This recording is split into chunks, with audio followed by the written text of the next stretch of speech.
Il est bon d'être enseigné par le Christ avec vigueur, nous le savons. Il est un bon maître. Il est aussi l'ami intime de nos cœurs. Il l'a montré lorsqu'il était sur la terre, ne supportant pas le malheur des hommes et voulant sans cesse, et sur tous les jours de sa vie, l'anéantir. Si quelqu'un se trouvait dans la misère, qu'elle fût morale ou physique, il faisait tout pour l'en dégager. Il porte donc bien son nom, Jésus, qui signifie sauveur, et que nous appelons aussi volontiers avec justesse le bon Dieu. Aujourd'hui, il vole au secours d'un déshérité qui vit dans la rue. Sans doute est-ce un mendiant comme ceux que nous croisons dans nos villes. Sauf que celui-ci se tient toujours au même endroit, à la porte d'une maison somptueuse, habitée par un nanti. Mais à vrai dire, cela ne lui sert à rien de stationner là, puisque le propriétaire du lieu ne vit que pour lui, pour les siens, et avant tout, pour son ventre. Chaque jour il festoie, il dépense allègrement ses biens en vêtements, en nourriture et en boissons. Et il laisse crever comme un chien ce pauvre Lazare qui, du moins c'est l'impression qu'il donne, ne demande plus rien à ce maître décevant. Tendre la main est peine perdue, car ce Richard a le cœur sec et étroit. Et pourtant, Lazare ne lui est pas inconnu. Nous en avons la preuve par le simple fait qu'il connaît son prénom.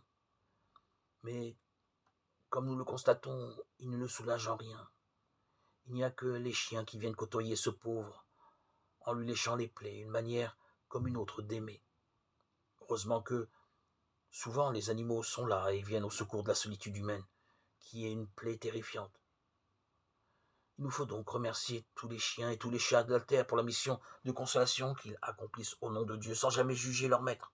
Bref, ce pauvre est dans un tel état qu'il ne tarde pas à mourir.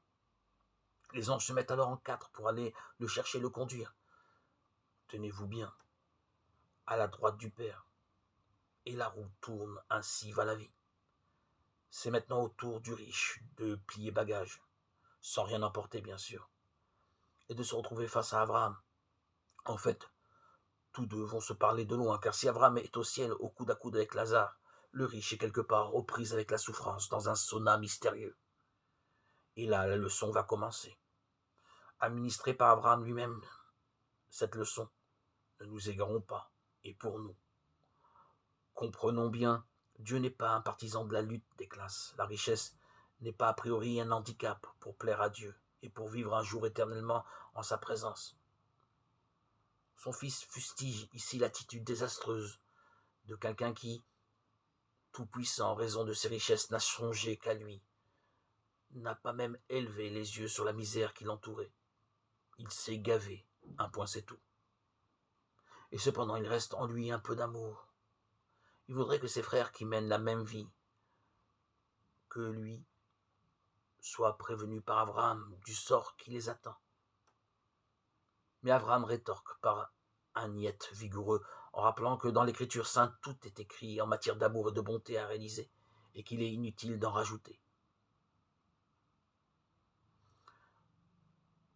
Je ne sais pas quelle est la teneur de votre compte en banque, et ça n'est pas très important.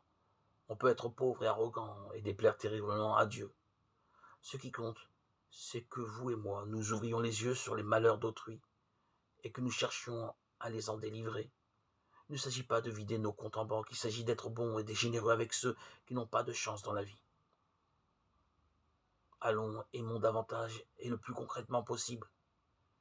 Si nous prenons cette résolution, je laisse Lazare nous bénir, tous au nom du Père,